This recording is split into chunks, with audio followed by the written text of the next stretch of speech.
ಹಾಕೊಂಡು ಹೊಸ ರೇಷ್ಮೆ ಸೀರೆ ತೆಗೆದು ಅಬ್ಬಬ್ಬಬ್ಬಬ್ಬ ಏನೇ ಮಾಡ್ಲಿ ಹೇಳ್ಕೊಳ್ಳೋದು ಜಾಸ್ತಿ ರೀ ಹೆಣ್ಮಕ್ಳು. 10 ರೂಪಾಯಿ ಕೊಟ್ಟು 3 ರಬ್ಬರ್ ಬ್ಯಾಂಡ್ ತಂದಿರ್ತವೆ ಫುಟ್ಪಾತ್ ಅಲ್ಲಿ. ಓಣಿಗೆಲ್ಲ ತೋರಿಸ್ತಾರೆ 10 ರೂಪಾಯಿಗೆ 3 ಕಣೆ ಇಲ್ಲ ನೋಡ 10 ರೂಪಾಯಿಗೆ 3 ಎಷ್ಟು ಚೆನ್ನಾಗಿದೆ ನೋಡ. ಇಷ್ಟಾಗಲ ಮಾಡಿದ್ರೆ ಏನಾಗಲ್ಲ ಗೊತ್ತಾ, ರಬ್ಬರ್ ಬ್ಯಾಂಡ್ 10 ರೂಪಾಯಿನ ಎಷ್ಟು ಹೇಳ್ಕೊತವೆ. ನಾವು ಗಂಡಸ್ರು 4,000 ರೂಪಾಯಿ ಸ್ಕಾಚ್ ಕುಡಿದು ಬರ್ತೀವಿ, ಒಬ್ಬರಿಗೂ ಹೇಳಲ್ಲ. ತಪ್ಪಾಗಿ ಒಂದ್ ಮನೇಲಿ ಮಲಗ್ತೀವಿ.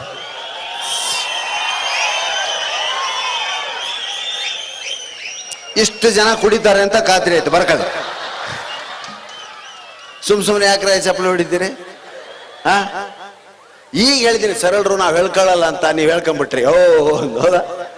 ಅದಕ್ಕೆ ಸ್ನೇಹಿತರೆ, ಜೀವನದ ಎಲ್ಲ ಸಮಸ್ಯೆಗಳಿಗೂ ಹಾಸ್ಯದಲ್ಲಿ ಉತ್ತರ ಇದೆ. ಅದಕ್ಕೆ ನೀವೆಲ್ಲ ಶಿಕ್ಷಕರಿದ್ದೀರಿ, ಹಾಸ್ಯ ಪ್ರಜ್ಞೆನ ರೂಢಿಸ್ಕೊಳ್ಳಿ. ಹಾಸ್ಯ ಪ್ರಜ್ಞೆನ ರೂಢಿಸ್ಕೊಂಡಾಗ ನಿಮ್ಮ ಮಕ್ಕಳಿಗೆ ನೀವು ಇನ್ನಷ್ಟು ಅದ್ಭುತವಾಗಿ ಪಾಠ ಮಾಡ್ಬೋದು.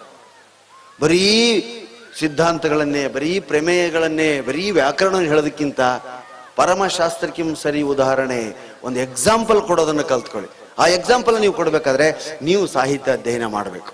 ಬೀಚಿ, ಕೈಲಾಸಂ, ಹಾಸ್ಯದ ಮುಖಾಂತರ ನೀವೆಂತ ಟಫ್ ಸಬ್ಜೆಕ್ಟ್ ಆದ್ರೂ ಚಿಂತೆ ಇಲ್ಲ, ಮಕ್ಕಳ ತಲೆಗೆ ಹೋಗುವಾಗ ಹೇಳಬಲ್ರಿ. ಅದಕ್ಕೆ ದಯವಿಟ್ಟು ಹಾಸ್ಯನ ಸೀರಿಯಸ್ ಆಗಿ ತಗೊಳ್ಳಿ. ಇವತ್ತು ಹೇಗಾಗಿದೆ ಅಂದ್ರೆ, ವೈದ್ಯಕೀಯ ಪ್ರಪಂಚದಲ್ಲಿ ನಾವು ಸಿರ್ಸಿ ದೂರ ಅಲ್ವಾ, ನಿಮಗೆ ಸಿರ್ಸಿ ದೂರ ಆಗುತ್ತಾ? ನಾವೆಲ್ಲ ಸಿರ್ಸಿಯಲ್ಲಿ ನಿಸರ್ಗ ಚಿಕಿತ್ಸಾಲಯ ಅಂತೀವಿ. ಅಲ್ಲಿ ನಾವು ಟ್ರೀಟ್ಮೆಂಟ್ ತೆಗಿತೀವಿ. ಯಾಕಂದ್ರೆ ಗಂಡಸರಿಗೆ ರೋಗ ಜಾಸ್ತಿ, ಹೆಣ್ಮಕ್ಳು ಹಾಯಾಗಿರ್ತಾರೆ. ಯಾಕಂದ್ರೆ ಹೇಳಿ, ಮಾತಾಡ್ತಾರೆ, ಮೇಕಪ್ ಮಾಡ್ಕೋತಾರೆ, ಶಾಪಿಂಗ್ ಮಾಡ್ತಾರೆ. ಹೆಣ್ಮಕ್ಳು ಆಯುಸ್ಸು ಸೌಂದರ್ಯ ಜಾಸ್ತಿ ಆಗೋದೇ ಅವ್ರು ಶಾಪಿಂಗ್ ಮಾಡೋದಕ್ಕೆ. ಬಿಡ್ಬಿಡ್ರಮ್ಮ ನಾಳೆಯಿಂದ ಶಾಪಿಂಗ್. ಗಂಡಸ್ರ ಆಯುಸ್ ಯಾಕೆ ಕಮ್ಮಿ ಆಗ್ತದೆ ಹೇಳಿ? ಅವ್ರ ಶಾಪಿಂಗಿಗೆ ಬಿಲ್ ಕೊಡೋರು ಇವ್ರಲ್ವಾ, ಇವ್ರ ಆಯುಸ್ಸು ಕಮ್ಮಿ ಆಗ್ತದೆ. ಈ ಡಾಕ್ಟರ್ಗಳ ಹತ್ರ ನೋಡಿ, ಆಸ್ಪತ್ರೆಯಲ್ಲಿ ಆಂಟಿರೇ ಇರ್ತಾರೆ.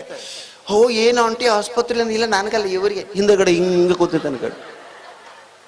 ಹಾರ್ಟ್ ಪ್ರಾಬ್ಲಮ್ ನಮಗೆ, ಅಸ್ತಮಾ ನಮಗೆ, BP ಶುಗರ್ ಅಂತೂ ಕಾಮನ್.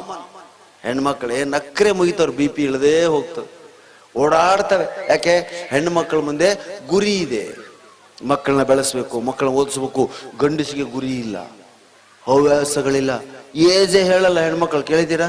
ಗಿರಿಜಮ್ಮ ನನ್ನ ಬರ್ತಡೇ ಅಂತಾರೆ. ಎಷ್ಟನೇದು? ಸಸ್ಪೆನ್ಸ್. ಗಂಡಸಾಗಲ್ಲ, ಹೆಮ್ಮೆಯಿಂದ ಹೇಳ್ಕತಾನೆ, 56 ಕಣಮ್ಮ ಆಗಿದ್ದೀನಿ ನೋಡ, 60 ಅಮ್ಮ ನಾನೇ ಆಗಿದ್ದೀನಿ ನೋಡ. ಕಾಂಪಿಟೇಷನ್. ರೋಗನು ನಮ್ಗೆ, ಯಾಕೆ ನಾವು ನಗಲ್ಲ. ನೋಡಿ ಹೆಣ್ಮಕ್ಳು ಎಷ್ಟು ಒತ್ತೊತ್ತಾಗಿ ಕೂತಿದ್ದಾರೆ, ರೈಲ್ವೆ ಡಬ್ಬಿ ತರ ಕೂತಿದ್ದಾರೆ. ಅಯ್ಯೋ ಬಾರೆ ಗಿರ್ಜ, ಏನ್ಜ ವೈತೀವ ಸೀಟ್, ಬಾರೆ ಹತ್ರ ಬಾರೆ ಮುಂದ್ಕೊಂಡು ಅಂಟಿಕೊಂಡು ಕೂತು. ಇವ್ರು ನೋಡಿ 2 ಚರಿಗೆ ಒಬ್ಬರೇ ಕೂತು, 3ನೇ ಚರಿ ಕೈ ಹಾಕಿರ್ತಾರೆ. ಹೇಳಮ್ಮ ಅಲ್ಲಿಂದ ಹೋಗಮ್ಮ, ಅಲ್ಲಿ ಹೋಗ, ರಿಸರ್ವ್ ಆಗಿದೆ ಗೊತ್ತಾ, VIP ಇದು.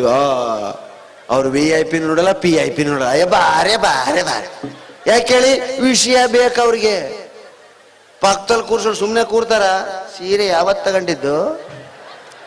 ನೆಕ್ಲೆಸ್ ಹೊಸದ, ಓಲ್ಡ್ ಮಾಡಲ್ ಇದ್ದಾಗಿದೆ. ಓಲ್ಡ್ ಎಲ್ಲ ಕಣೆ ಇದೆ, ನೀವು ಇವಾಗ ಏನಿದು ಪೊಲೀಸರು ಕಡಿಮೆ ಇದ್ದಾರೆ, ಎಂತೆಂತ ಬಂಗಾರ ಒಡವೆ ಹಾಕೊಂಬಂದಿದೀಯೇ, ಹಾಕೋಬಾರ್ದಾಗಿತ್ತು. ಇಲ್ಲ ಕಣೆ, ಯಾರಿಗೂ ಹೇಳ್ಬೇಡ, ಡೂಪ್ಲಿಕೇಟು, ಒರಿಜಿನಲ್ ಮನೆಯಲ್ಲಿದೆ. ಹಾಗಿದ್ರೆ ಸರಿ. ಈ ಕಡೆ 6 ಬಳೆ, ಈ ಕಡೆ 6 ಬಳೆ, 12 ಬಳೆ. ಮೈ ಗಾಡ್, ಹಾಕೊಂಬರ್ಬಾರ್ದಾಗಿತ್ತು ಕಣೆ, ಪೊಲೀಸರು ಕಡಿಮೆ ಇದ್ದಾರೆ, ಡೂಪ್ಲಿಕೇಟು, ಒರಿಜಿನಲ್ ಮನೆಯಲ್ಲಿದೆ. ಹಾಗಿದ್ರೆ ಸರಿ. ಮೂಗ್ಬಿಟ್ಟು ಡೈಮಂಡ್ದಾ? ಡೈಮಂಡ್. ಅಯ್ಯೋ ಹಾಕೊಂಬರ್ಬಾರ್ದಾಗಿತ್ತು, ಪೊಲೀಸರು 3 ಜನ ಇದ್ದಾರೆ. ಡೂಪ್ಲಿಕೇಟು, ಒರಿಜಿನಲ್ ಮನೆಯಲ್ಲಿದೆ. ಜಾಣೆ ನೀನು. ಪಕ್ಕದಲ್ಲಿ ಕೂತಿದಾರಲ್ಲ ಯಜಮಾನ್ರ, ಅಲ್ಲ ಡೂಪ್ಲಿಕೇಟು, ಒರಿಜಿನಲ್ ಮನೆಯಲ್ಲಿದ್ದಾರೆ. ನಾವೇ ಜಾಣರು ಅನ್ಕೊಂಡಿರ್ತೀವಿ.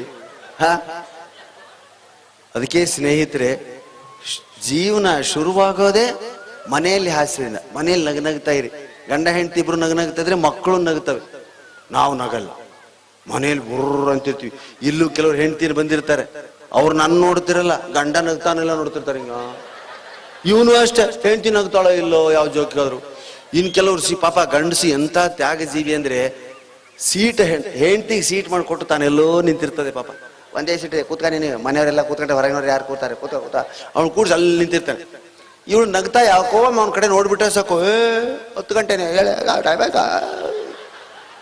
ಮನೆಗೆ ಹೋಗೋ ಅವಸರ 10 ಗಂಟೆಗೆ ಇರ್ರಿ ದಿನ ಇರೋದೇ ನಿಮ್ಗಳು, ಇವತ್ತೊಂದು ದಿನ ಪ್ರಾಣೇಶ್ ಬಂದಾನೆ ಕೇಳ್ತೀನಿ. ಮತ್ತೆ ಹೀಗೆ ನಿಲ್ತಾನೆ. ಮತ್ತೆ 10:30 ಆಗುತ್ತೆ. 10:30 ಕಣೆ, ಎಲ್ಲ ಒಂದೇ ಸಾರಿ ಎದ್ಬಿಟ್ರೆ ಕಷ್ಟ, ಟ್ರಾಫಿಕ್ ಜಾಮ್ ಆಗುತ್ತೆ. ಎಂಥ ಅದಕ್ಕೆ ಜೀವನದ ಪ್ರತಿಯೊಂದು ಘಟನೆಗಳನ್ನು ನೋಡೋದನ್ನ ಮಕ್ಕಳಿಗೆ ಕಲಿಸಿ. ಅದನ್ನ ನೋಡಬೇಡಿ, ಇದನ್ನ ನೋಡಬಾರ್ದು, ಬಿಡಿ. ವಾಟ್ಸಪ್ ಬಿಡಿಸಿ. ನೀವು ಯಾವುದನ್ನು ತೋರಿಸ್ಬಾರ್ದು ಅಂತಿರ್ತೀರೋ ಮಕ್ಕಳಿಗೆ, ವಾಟ್ಸಪ್ ಅಲ್ಲಿ ಅದನ್ನ ನೋಡ್ತವೆ ಮಕ್ಕಳು. ಈಗಿನ ಮಕ್ಕಳು ಯಾರು ಹಿರಿಯರನ್ನ ಕೇಳಲ್ಲ. ಸರ್ ನಂಗೊಂದು ಡೌಟ್ ಇದೆ ಸರ್, ಹೇಳ. ಅಯ್ಯೋ ನೆಟ್ಟಲ್ಲಿ ನೋಡ್ಕೊಳಮ್ಮ, ಗೂಗಲ್ ಸರ್ಚ್ ಮಾಡಮ್ಮ. ಗೂಗಲ್ ನೋಡಿ ನೋಡಿ ಮಕ್ಕಳೆಲ್ಲ ಗೂಗ್ಯಗಳಾಗ್ತಾ ಇದ್ದಾರೆ. ಹೌದಾ? ಇನ್ನು ವೈದ್ಯಕೀಯ ರಂಗ, ಡಾಕ್ಟರ್ಗಳು ಅಷ್ಟೇ. ಹಳೆ ಕಾಲದ MBBS ಡಾಕ್ಟರ್ ನೋಡಿದ್ರೆ ನೀವು, ಬರೀ MBBS ಎಲ್ಲ ಅವರೇ ನೋಡ್ತಿದ್ರು. ನಾಡಿ, ನಾಲಿಗೆ, ಕಣ್ಣು ಮುಗಿತು ಹೇಳ್ಬಿಡ್ತಿದ್ರು. ಅವಾಗ ಎಕ್ಸ್ರೇನೇ ದೊಡ್ಡದಮ್ಮ.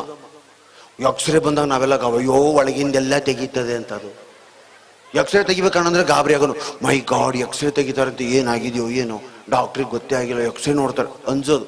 ಇವಾಗ CT ಸ್ಕ್ಯಾನ್ ಅಂತ ಇಡೀ ಬಾಡಿ ಒಳಗಡೆ ಹೋಗಿ ಹೊರಗಡೆ ಬರ್ತದೆ, ಭಯನೇ ಇಲ್ಲ. ಚೆಕಪ್ಪು ಜಾಸ್ತಿನೇ ಇವಾಗ, ಫುಲ್ ಚೆಕಪ್. ಡಾಕ್ಟರ್ ನಾವು ನೇರವಾಗಿ ಡಾಕ್ಟರ್ ಮುಂದೆ, ಡಾಕ್ಟರ್ ಹೊಟ್ಟೆ ನೋಯ್ತಾ ಇದೆ, ತಲೆ ನೋಯ್ತಾ ಇದೆ ಅಂತಿದ್ವಿ. ಈಗ ಹಾಗಲ್ಲ. ಫಸ್ಟ್ ರಿಸೆಪ್ಷನಿಸ್ಟ್ ಹತ್ರ ಹೋಗ್ಬೇಕು. ಅವಳು ಕತ್ತೆತ್ತಿ ನೋಡೋದೇ ಇಲ್ಲ. ಫಾರಂ ತುಂಬ್ತಾಳೆ. ಫಸ್ಟ್ ಹೆಸರು ಪರಶುರಾಮ್, ಲಿಂಗ ಕೊರಳಲ್ಲಿದೆ ಮೇಡಮ್. ಅಯ್ಯೋ ಅಯ್ಯೋ ಮೇಲ್. ಹೆಸರು ಪರಶುರಾಮ ಅಂತ ಹೇಳಿದ್ರು, ಲಿಂಗ ಯಾವುದು ಅಂತ ಕೇಳ್ತಾರೆ. ಏಜು ಬರೋದು. ಸರಿ, ಹೋಗಿ ಯೂರಿನ್ ಟೆಸ್ಟ್ ಮಾಡಿಸ್ಕೊಂಬನ್ನಿ, ಬ್ಲಡ್ ಟೆಸ್ಟ್ ಬನ್ನಿ, ಕಫ ಟೆಸ್ಟ್ ಬನ್ನಿ, ಎಲ್ಲ ಟೆಸ್ಟ್, ಒಂದು 100 ಟೆಸ್ಟ್ ಬೇಕೋ ಬೇಡ, ಸುಮ್ಮನೆ ಟೆಸ್ಟ್. ಅವನ್ನೆಲ್ಲ ತಗೊಂಡು ಎಕ್ಸ್ರೇ ತೆಗಿಯೋರಂತೂ ಶರ್ಟ್ ಬಿಚ್ಚಿಸ್ತಾರೆ. ಮೊದಲು ಶರ್ಟ್ ಬಿಚ್ಚಿ ಕಂಕ್ಳದಲ್ಲಿ ಕೂತ್ಕೊಂಡು ಕಿವಲ್ ಕೂತ್ಕೋಬೇಕು, ಟಿಂಗ್ ಟಿಂಗ್ ತೆಗಿಯೋ. ಇದೇ ತರ ಶರ್ಟ್ ಕಂಕ್ಳಲ್ಲಿ ಇಟ್ಕೊಂಡು ಎಕ್ಸ್ರೇ ತೆಗಿಸ್ಕೊಂಡು 9 ಗಂಟೆಗೆ ಎಕ್ಸ್ರೇ ತೆಗಿಸ್ಕೊಂಡ್ರೆ 11 ಗಂಟೆಗೆ ಡಾಕ್ಟರ್ ಮುಂದೆ ಬಂದು ನಿಲ್ತಾನೆ. ಡಾಕ್ಟರ್ ಗಾಬರಿ. ಯಾಕೆ? ಅವ್ರ ಅಣ್ಣನ ಮಗ ಅವನು. ಏನು ಆಪರೇಷನ್ ಅಂತ ನೀನು? ಅಯ್ಯೋ ಮದುವೆ ಪತ್ರ ಕೊಡಕ್ ಬಂದಿದೆ ದೊಡ್ಡಪ್ಪ, ನನ್ನ ಶರ್ಟ್ ಬಿಚ್ಚಿ ಕೂಡಿಸಿ ಎಕ್ಸ್ರೇ ತೆಗೆದವ್ರೆ. ಏನು ಡಾಕ್ಟರ್ ಹೇಳ್ರಿ. ಇನ್ನೊಬ್ಬ ಬಂದ, ಹೆಸರು ಎಲ್ಲ ಬರ್ಸ, ಏನು ಪ್ರಾಬ್ಲಮ್? ಕಲ್ಲು. ಟಿಂಗ್ ಟಿಂಗ್ ಟಿಂಗ್ ಟಿಂಗ್, ಲಿವರ್, ಕಿಡ್ನಿ ಎಲ್ಲ ಚೆಕ್ ಆಗ್ಬೇಕು, ಬ್ಲಡ್ ಚೆಕ್ ಆಗ್ಬೇಕು, ಎಲ್ಲ ಆಗಿ ಮಧ್ಯಾಹ್ನ 1 ಗಂಟೆ ಆಪರೇಷನ್ ಆಗ್ಬೇಕು ಅಂತ ಡಿಸೈಡ್ ಮಾಡಿಬಿಟ್ರು. ಆಪರೇಷನ್ ಥಿಯೇಟರ್ಗೆ ಅವನು ಬಟ್ಟೆ ಬಿಚ್ಚಿ ಗೌನ್ ಹಾಕಿ ತಳ್ಳಿಬಿಟ್ರು ಒಳಗಡೆ. ಡಾಕ್ಟ್ರು ಮೂಗಿಗೆ ಬಟ್ಟೆ ಕಟ್ಕೊಂಡು ಕೈ ಗ್ಲೌಸ್ ಹಾಕೊಂಡು ಬಂದು, ಆಪರೇಷನ್ ಶುರು ಮಾಡಪ್ಪ. ಎಲ್ಲಿ ಕಲ್ಲು? ಹಿಂದೆ ಲಾರಿಲಿ ಸರ್. ಆಸ್ಪತ್ರೆ ಕಟ್ಟಿಸ್ತಿದ್ದಾರೆ. ಕಲ್ಲು ಅಂತ ಇಷ್ಟಂದ ಅವನು. ಎಲ್ಲಿ ಅಂತ ಕೇಳಿದ್ರು, ಲಾರಿಲಿ ಅಂತ ಅವನು. ಮೊದ್ಲೇ ರಿಸೆಪ್ಷನ್ ಹತ್ರ ಇದನ್ನ ಕೇಳಿದ್ರೆ, ಅವನ್ ಪಾಪ ಕಲ್ಲು ತಂದಾನೆ, ಹಾಕೋಣ, ಆಪರೇಷನ್ಗೆ ರೆಡಿ. ಅದಕ್ಕೆ ಈಗ ಯಾಕೆ ಭಯ ಆಗ್ತದೆ ಡಾಕ್ಟರ್ ಅಂದ್ರೆ, ಏನ್ ಮಾಡ್ತಾರೋ ಅನ್ನೋ ಭಯ ನೋಡಿ. ಆಗೆಲ್ಲ ಒಂದೇ ಡಾಕ್ಟ್ರು, ಇವಾಗ ಒಂದೊಂದು ಪಾರ್ಟ್ಗೆ ಒಬ್ಬ ಡಾಕ್ಟ್ರು. ಮೊದ್ಲು ಕಾಲು ಹರಿತವೆ ಅಂದ್ರೆ ಸಾಕು, ಏನೋ ಒಂದು ಬರೆದು ಕೊಡೋರಪ್ಪ. ಇವಾಗ ಎಡಗಾಲ ಬಲಗಾಲ. ಬಲಗಾಲ ಸರ್, ನಾನು ಎಡಗಾಲ ಸ್ಪೆಷಲಿಸ್ಟ್, ಬಲಗಾಲ ನೋಡಲ್ಲ. ಸರ್ ಕೈ ಹರಿತದೆ, ಎಡಗೈಯ ಬಲಗೈಯ? ಸರ್ ಬಲಗೈ ಸರ್. ನಾನು ಎಡಗೈ. ಬಲಗೈಗೆ ನೀವು ಬೆಂಗಳೂರು ಹೋಗ್ಬೇಕು. ಸರ್ ಕಣ್ಣು? ಸರ್ ಎಡಗಣ್ಣ ಬಲಗಣ್ಣ? ಬಲಗಣ್ಣು ಸರ್. ಎಡಗಣ್ಣ ನೋಡಲ್ಲ, ನೀವು ಮಡ್ರಾಸ್ಗೆ ಹೋಗ್ಬೇಕು. ಸದ್ಯ ನಮ್ಮ ಪುಣ್ಯ 32 ಹಲ್ಲಿಗೆ ಒಬ್ಬನೇ ಡಾಕ್ಟರ್ ಇರ್ತಾರೆ. ಅದಕ್ಕೂ ಒಂದೊಂದು ಹಲ್ಲಿಗೆ ಒಬ್ಬೊಬ್ಬ ಡಾಕ್ಟರ್ ಬಂದಿದ್ರೆ ಬರ್ಬೋದು ಮುಂದೆ. ನಿಮ್ದು ಯಾವುದು? ನಾನು ದವಡೆ ಹಲ್ಲಿ ಮಾತ್ರ ನೋಡ್ತೀನಿ ಸರ್, ಫ್ರಂಟ್ ನಂದಲ್ಲ. ನಾನು ಫ್ರಂಟ್ ಮಾತ್ರ ನೋಡ್ತೇನೆ, ದವಡೆ ನಂದಲ್ಲ. ಅಂದ್ರೆ ಗತಿ ಏನ್ರಿ? ಇರೋದೇ ಒಂದು ಮೂಗು, ಅದಕ್ಕೆ 2 ಹೊಳ್ಳೆಗಳು, ಒಂದೊಂದು ಹೊಳ್ಳೆಗೆ ಒಬ್ಬೊಬ್ಬ ಡಾಕ್ಟರ್. ರೈಟಾ ಲೆಫ್ಟಾ? ರೈಟ್. ನಂದು ರೈಟ್ ಅಮ್ಮ.